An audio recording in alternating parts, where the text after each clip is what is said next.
കേരളത്തിൽ ബി.ജെ.പി ഏറ്റവും പ്രതീക്ഷ വെക്കുന്ന ലോക്സഭാ മണ്ഡലങ്ങളാണ് തൃശൂരും തിരുവനന്തപുരവും. ഈ മണ്ഡലങ്ങളിൽ വലിയ പണക്കൊഴുപ്പേറിയ പ്രചാരണങ്ങളാണ് ബി.ജെ.പി നടത്തിക്കൊണ്ടിരിക്കുന്നത്.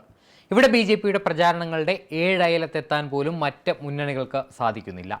ഇലക്ഷന് തൊട്ട് മുൻപേ ബാങ്ക് അക്കൗണ്ടുകൾ മരവിപ്പിച്ചത് മൂലം വലിയ സാമ്പത്തിക പ്രതിസന്ധിയാണ് കോൺഗ്രസ് നേരിടുന്നതെങ്കിൽ CPIക്കും പ്രശ്നം പണം തന്നെയാണ്. വരുന്ന ലോക്സഭാ തെരഞ്ഞെടുപ്പിൽ 400 സീറ്റ് എന്ന വലിയൊരു ലക്ഷ്യം മുന്നിൽ കണ്ട ഇന്ത്യ മുഴുവൻ ബി.ജെ.പി പണമിറക്കി തന്നെയാണ് ഇലക്ഷൻ ഒരുങ്ങുന്നത്. എല്ലാ മുന്നണികൾക്കും ഒരുപോലെ വിവിധ സ്രോതസ്സുകളിൽ നിന്ന് ഇലക്ഷൻ ഫണ്ട് വരാറുണ്ടെങ്കിലും ഇത്തവണ സാമ്പത്തിക ക്രമക്കേടുകൾ ചൂണ്ടിക്കാട്ടിയാണ് കോൺഗ്രസിന്റെ അടക്കം ബാങ്ക് അക്കൗണ്ടുകൾ മരവിപ്പിച്ചിരിക്കുന്നത്. ജനാധിപത്യത്തെ പണക്കൊഴുപ്പിലൂടെ തകർക്കാൻ ബി.ജെ.പി ശ്രമിക്കുന്നു എന്ന പ്രതിപക്ഷ ആരോപണങ്ങൾക്ക് ശക്തി വർദ്ധിപ്പിക്കുന്നതാണ് നിലവിൽ പ്രതിപക്ഷ പാർട്ടികളുടെ അക്കൗണ്ടുകൾ മരവിപ്പിച്ച നടപടി. ഇതിൻ്റെ എല്ലാം പ്രതിഫലനങ്ങൾ കേരളത്തിലെ തെരഞ്ഞെടുപ്പ് രംഗത്തും വ്യാപകമായി അലയടിക്കുന്നുണ്ട്. ബി.ജെ.പിയെ സംബന്ധിച്ച് അവർ ഏറ്റവും അധികം പ്രതീക്ഷിക്കുന്ന A ക്ലാസ് മണ്ഡലങ്ങളുടെ ലിസ്റ്റിൽപ്പെടുത്തിയിട്ടുള്ള ലോക്സഭാ മണ്ഡലങ്ങളാണ് തിരുവനന്തപുരം, അതോടൊപ്പം തന്നെ തൃശ്ശൂരും. ഇരു മണ്ഡലങ്ങളിലും വളരെ നേരത്തെ തന്നെ പ്രചാരണം തുടങ്ങി ബി.ജെ.പി അവരുടെ ലക്ഷ്യത്തിലേക്ക് കുതിക്കുമ്പോൾ കിതക്കുകയാണ് CPIയും കോൺഗ്രസും. തിരുവനന്തപുരം മണ്ഡലം നോക്കിയാൽ അവിടെ CPIക്ക് വിജയസാധ്യത വളരെ കുറവാണ്. കാരണം കഴിഞ്ഞ ലോക്സഭാ തെരഞ്ഞെടുപ്പുകളിലെല്ലാം 3ാം സ്ഥാനത്തെത്താൻ മാത്രം വിധിക്കപ്പെട്ട ഒരു പാർട്ടിയാണ് CPI. എന്നാൽ ഇത്തവണ നിലവിൽ കമ്മ്യൂണിസ്റ്റ് നേതാക്കളിൽ ഒരു യഥാർത്ഥ കമ്മ്യൂണിസ്റ്റ് എന്ന വിളിക്കാൻ സാധിക്കുന്ന ജനകീയനായ പന്ന്യൻ രവീന്ദ്രനെ രംഗത്തിറക്കി ഞെട്ടിച്ചെങ്കിലും പ്രചരണം ഓരോ ദിവസം കഴിയും തോറും വീണ്ടും CPI ഇരു മുന്നണികൾക്കും പിറകിലായി.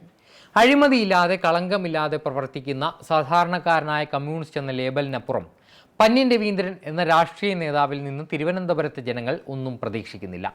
കഴിഞ്ഞ 3 ലോക്സഭാ തെരഞ്ഞെടുപ്പുകളിലും തിരുവനന്തപുരം മണ്ഡലത്തെ പ്രതിനിധീകരിക്കുന്ന ശശി തരൂരിൽ നിന്ന് ഒരു മാറ്റം അവർ തീർച്ചയായും ആഗ്രഹിക്കുന്നുണ്ട്. ഓരോ തവണയും വോട്ട് വർദ്ധിപ്പിച്ചുകൊണ്ട് ബി.ജെ.പി നേട്ടമുണ്ടാക്കിക്കൊണ്ടിരുന്നെങ്കിലും അവിടെ പലപ്പോഴും 2ാം സ്ഥാനം കൊണ്ട് തൃപ്തിപ്പെടേണ്ടി വന്നു. കുമ്മനം രാജശേഖരനെ പോലെയും O രാജഗോപാലിനെ പോലെയും മുതിർന്ന ശക്തരായ നേതാക്കളെ ബി.ജെ.പി രംഗത്തിറക്കിയെങ്കിലും വിദ്യാസമ്പന്നനായ സമഗ്ര വിഷയങ്ങളിൽ പാണ്ഡിത്യമുള്ള ശശി തരൂർ എന്ന രാഷ്ട്രീയ നേതാവിനെ തോൽപ്പിക്കാൻ അവർക്ക് സാധിച്ചില്ല. അതിനൊരു പരിഹാരം കൂടിയാണ് ഇത്തവണ രാജീവ് ചന്ദ്രശേഖറിന്റെ സ്ഥാനാർത്ഥിത്വം.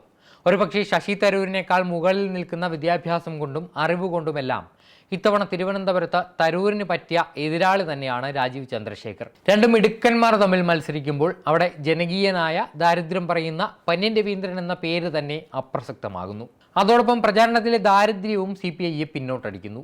CPMനെ സംബന്ധിച്ച് അവർ കേരളം ഭരിക്കുന്ന രാഷ്ട്രീയ പാർട്ടിയാണ്. അവർക്ക് തെരഞ്ഞെടുപ്പ് ഫണ്ട് കണ്ടെത്താൻ യാതൊരു ബുദ്ധിമുട്ടുമില്ല. വിവാദ വ്യവസായി സാന്റിയാഗോ മാർട്ടിൻ അടക്കം CPMന് സംഭാവനയായി കോടികൾ നൽകി എന്നുള്ള വാർത്തകളൊക്കെ പുറത്തു വന്നു.